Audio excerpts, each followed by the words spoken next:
ഉംറ വീസയുടെ കാലാവധി Saudi Arabia 1 മാസമായി കുറച്ചു. വീസ ഇഷ്യൂ ചെയ്ത് 1 മാസത്തിനുള്ളിൽ തീർത്ഥാടകർ സൗദിയിൽ പ്രവേശിക്കണം.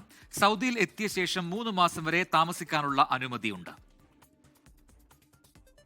ഉംറ വിസയുടെ കാലാവധി 3 മാസത്തിൽ നിന്നും 1 മാസമായി കുറച്ചതായി സൗദി ഹജ്ജ് ഉംറ മന്ത്രാലയത്തെ ഉദ്ധരിച്ചുകൊണ്ട് അൽ അറേബ്യ പത്രമാണ് റിപ്പോർട്ട് ചെയ്തത്. ഉംറ വിസ ഇഷ്യൂ ചെയ്ത ശേഷം 1 മാസത്തിനുള്ളിൽ വിദേശ തീർത്ഥാടകർ സൗദിയിൽ പ്രവേശിക്കണമെന്നാണ് നിർദ്ദേശം.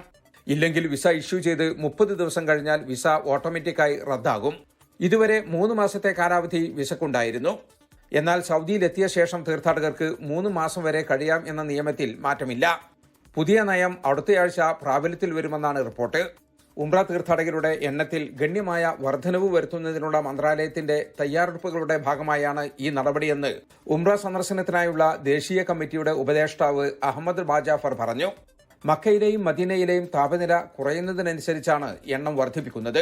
അതേസമയം കഴിഞ്ഞ ജൂൺ ആദ്യം പുതിയ ഉംറ സീസൺ ആരംഭിച്ച ശേഷം വിദേശ തീർത്ഥാടകർക്ക് 4 ദശലക്ഷത്തിലധികം ഉംറ വിസകൾ അനുവദിച്ചു. ഇത് മുൻ വർഷങ്ങളെക്കാൾ കൂടുതലാണ്. ജലീൽ കണമകലം, 24 ജിദ്ദ. ലോകത്തെവിടെയായാലും ഏത് സമയത്തും 24 വാർത്തകളും ഓഗ്മെന്റഡ് റിയാലിറ്റി പാക്കേജുകളും എക്സ്പ്ലെയിനറുകളും വിശദമായി കാണാൻ ഞങ്ങളുടെ യൂട്യൂബ് ചാനൽ നിങ്ങൾക്ക് സബ്സ്ക്രൈബ് ചെയ്യാം.